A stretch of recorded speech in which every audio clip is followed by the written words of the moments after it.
Hi everyone, welcome back to my channel. Today's video is this fun sweater design over here. This is not a very complicated design. It's actually quite simple, but it is very repetitive. So everything that I am going to be doing in this video, I show it once on screen, but because I just do the same thing over again for a second time, I do that off camera just so that it's not too repetitive.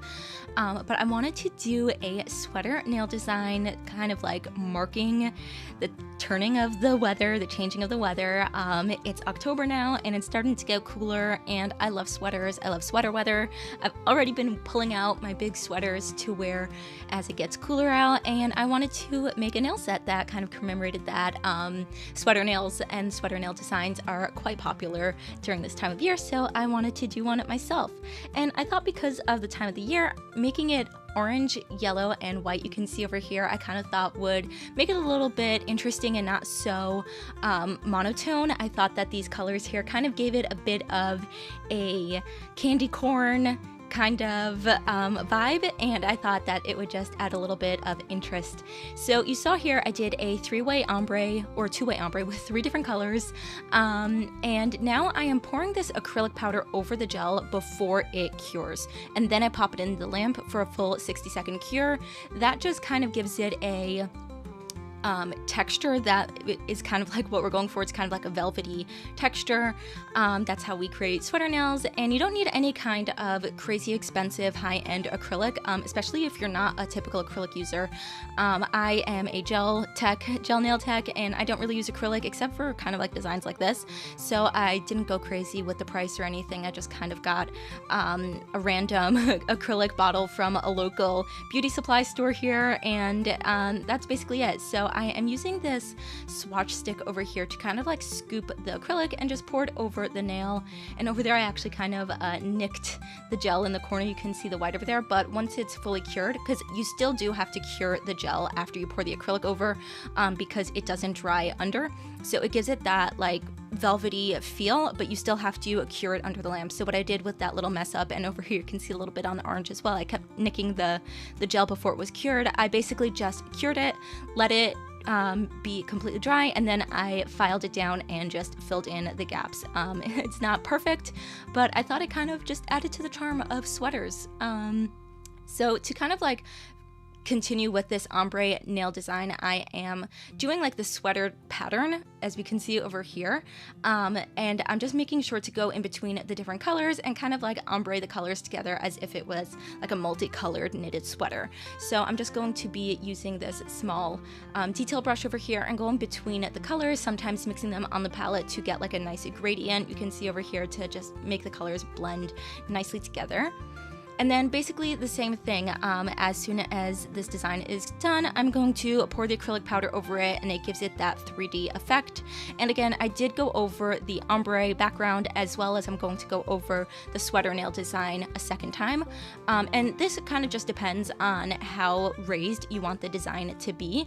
As you can see, it does create a 3D effect, and the more layers you do, obviously, the higher, like the more raised the design is. So that's kind of like a personal preference. I know some people don't really like having like their nails to feel textured or lumpy. Like this design is going to be feeling a little bit lumpy and have that like almost gritty-ish texture from the acrylic that didn't mix with monomer and kind of like dried a little bit. It kind of gritty in a way, and if you are like don't like that kind of like texture on your nails and stuff, you can achieve the same design and the same concept with a matte top coat. Instead of pouring the acrylic over it, you can just outline each individual design that you do with a matte top coat, and that can give you a similar effect without the feeling of the grittiness and without the texture. For me, for this design, I did want to have that texture. I wanted it to look like a sweater, so the fact that it's a little lumpy and bumpy in some areas kind of just adds to the authenticity, I guess, the realism that I wanted these nails to have. Kind of feels like a worn-in, cozy sweater, maybe one that I've been wearing for a few years, and it's, you know, worn in and cozy and something that I go back to season after season. So that was the idea that I wanted to go with this design here. And I'm just creating a very basic sweater pattern, as you can see here on the nails. I'm not going too crazy. You can definitely like go nuts with your sweater patterns. There's so many different types of sweater designs you can do, and if you're kind of stuck for ideas, pull out an actual sweater that you have and just look at the designs and try to emulate it. There's so many different patterns and designs that you can do with sweater nails. There's a lot of stuff you can do, and of course you don't have to make it, you know, very complicated. If you wanted to do a solid color and give it that real like cable knit sweatery feel, then you can definitely do that as well. There's so many options for this design. I just kind of wanted it to be a little bright because while it is October and the seasons are changing and it's getting cooler outside, I'm not ready for winter just yet. So I still wanted this design to be bright and vibrant. I didn't want it to feel too dark and too wintry. That's going to be later. So here you can see after I've done the design twice, so it definitely has that texture. So that's basically what I was doing. And then over here on this nail, I am going to create a French tip, and then I'm going to do the sweater pattern on the orange area.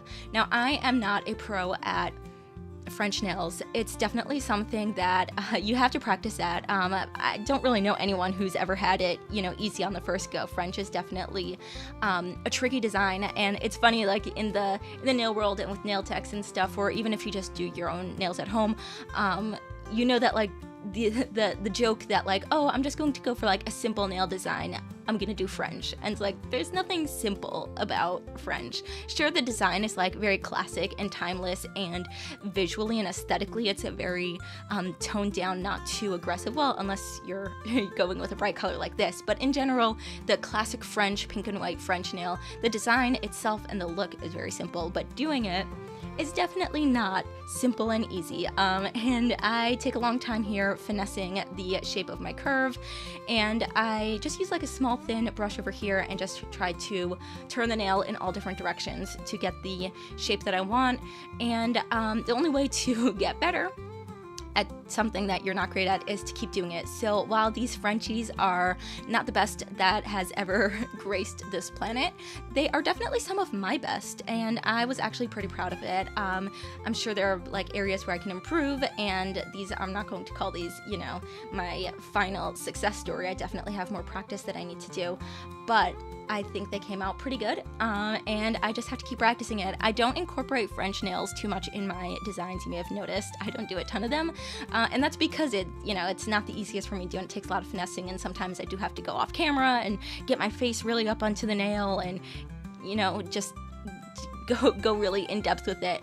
But I do like how this nail came out. I think the texture really played off of the white. I think the orange on the white really showed off the texture of the nail really well.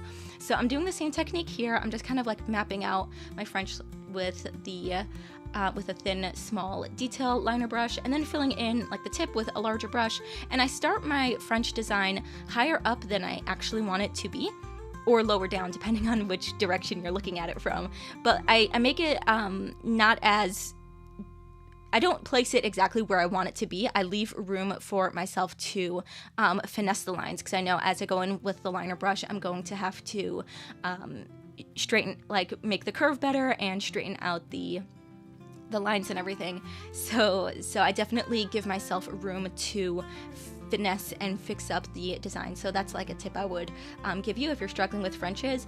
Don't start off right where you want the design to be. Leave yourself some room to finesse and fix and futz with the design, so that once you're all finished and satisfied with the end result, then it ends up where you want it to be, and not, you know, too far down or too high up. You give yourself some room for error.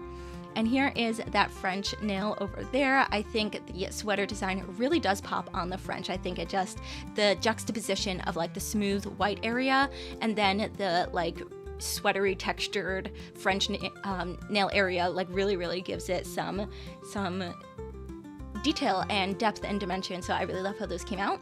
And then on these nails over here, I just did an ombre over here, and I did the acrylic powder over it to give it that sweater texture. And again, I did also do 2 layers of the ombre and the acrylic on this nail over here as well. I'm just going to throw on some crystals, just a cute little crystal cluster over here in the corner. I threw in some yellow beads, some pearls, some larger crystals. I was kind of thinking that it looked like a brooch on a sweater, which I love. I do these clustered designs a lot on my channel. I haven't done it a ton recently. I've been doing a little bit more of like symmetrical gem placements recently, but I do love this like kind of like just mash of stuff. I think it looks really, really pretty, and the way it catches the light with all the different textures and the different colors and things is really beautiful. So I wanted to add that concept to this design over here. So I'm doing this nail as well, and just kind of throwing in some beads. I have some pastel yellow pearls, some smaller white pearls, some golden flakes, just to bring in the color and to help bracket off the nail design and bring everything together and make it cohesive. Over there my gem fell off because I think I had too much glue and it was starting to like slip off, but I just put a whole bunch of things. Another reason why I like this design is like it's kind of random and doesn't have to be too perfect, and yet it still ends up looking really interesting and pretty at the end. It just looks like jewelry, and I love how that ends up looking. I think it's beautiful. So just fussing over here with that little bit of gold, wanted to bring in all the colors. And then this wasn't my initial plan, but the French nails were kind of looking a little bit empty and bare. So I pulled out these charms, these rose charms in like this rust red color over here, as well as in a brighter yellow, and then threw on some pearls at the end, and just to round out this whole design. So here is the final look. Let me know what you think of this sweater nail design down below, and I will see you all in my next video. Bye!